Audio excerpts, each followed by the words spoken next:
अस्सलाम वालेकुम। कशिश TV official में अवां के भली कार मां आहियां तव्हांजो दोस्त राशिद अली। अॼु जी वीडियो में मां तव्हांखे ॿुधाईंदुमि त तव्हां फेसबुक मैसेंजर तां कहिड़ी तरीक़े सां ग़लती सां सेंड थियल मैसेज या इमेजिस वग़ैरह ॿिन्ही तरफ़नि खां डिलीट करे सघो था। त वीडियो खे स्टार्ट करण खां पहिरियां सभिनी दोस्तनि खे हिकु नंढिड़ो अर्ज़ु आहे, चैनल के सब्सक्राइब कंदा ऐं उन खां बाद में हिन घंटी के ज़रूर दबाइंदा त ईंदड़ वीडियोस जो नोटिफिकेशन उन्हनि खे मिलंदो रहे। त वीडियो के स्टार्ट था कयूं। फॉर एग्जांपल मां कंहिंखे ग़लती सां हितां मैसेज थो करे छॾियां मैसेंजर ते। त फॉर एग्जांपल हे भाऊ आहे, फॉर एग्जांपल हिन खे मां हितां ग़लती सां मूंखे हिन खे मैसेज सेंड थी वियो आहे टेक्स्ट में, या का बि इमेजिस हितां मूंखे हिन खे ग़लती सां सेंड थी वई आहे। त तव्हां ॿी मोबाइल ते ॾिसी सघो था त हिन भाऊ खे हिते मैसेज ॿई रिसीव थी चुका आहिनि।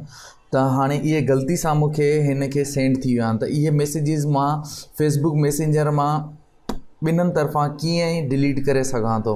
उन लाइ हिकिड़ो पहिरियां इहो फ्यूचर हिन फेसबुक मैसेंजर में कोन हुयो, पर हाणे व्हाट्सएप जी तरह हिन में ऐड कयो वियो आहे।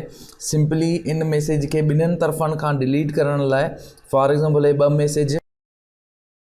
ॿ मैसेज मां ग़लती सां हिन भाऊ खे करे छॾिया आहिनि। त इहे परमानेंटली ॿिन्हिनि तरफ़नि खां कीअं रिमूव कजनि, त सिंपली इन ते मथां तव्हां प्रेस कंदो, जीअं इन खे मथां प्रेस कंदो त तव्हां वटि हेठियां हे ॾिसी सघो था 3 ऑप्शन हेठां अची विया आहिनि। त हिते तव्हां रिमूव जो ऑप्शन अवेलेबल आहे, सिंपली हिते रिमूव कंदो त हिते लिखियलु हूंदो रिमूव फ्रॉम एवरीवन। त सिंपली हिन खे तव्हांखे रिमूव करिणो आहे।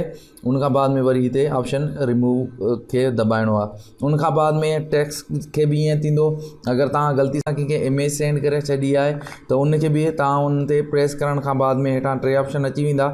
सिंपल में उन खे रिमूव वारे ऑप्शन में हिते तव्हां ॾिसी सघो था त रिमूव फ्रॉम एवरीवन हिते रिमूव खे दबाईंदो। उन खां बाद में दुबारा तव्हां वटि हिकिड़ो नओं मैसेज अची वेंदो, हिते रिमूव खे दबाईंदो।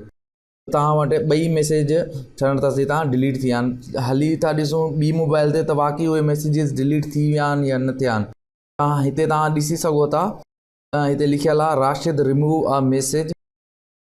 हितां तव्हांजा जेके मोकिलियल ॿी मोबाइल ते मैसेज ॿई डिलीट थी। व्हाट्सएप जी तरह तव्हां हिते बि फेसबुक मैसेंजर में बि ग़लती सां सेंड थियल मैसेज ॿिन्हिनि तरफ़नि खां डिलीट करे सघो था। उमेद आहे त तव्हांखे वीडियो पसंदि आई हूंदी। अगरि वीडियो अव्हांखे पसंदि आई आहे त वीडियो खे लाइक ऐं शेयर ज़रूरु कंदा ऐं मुंहिंजे चैनल खे ज़रूरु सब्सक्राइब कंदा। ऐं अव्हांखे अगरि का बि ॻाल्हि पुछणी आहे त हेठां कमेंट बॉक्स बिल्कुलु ख़ाली पियो आहे, तव्हां उते मूंखे मैसेज करे सघो था, उन ते मूंखे कमेंट करे सघो था। मिलूं था नेक्स्ट वीडियो में, तेसिताईं अल्लाह।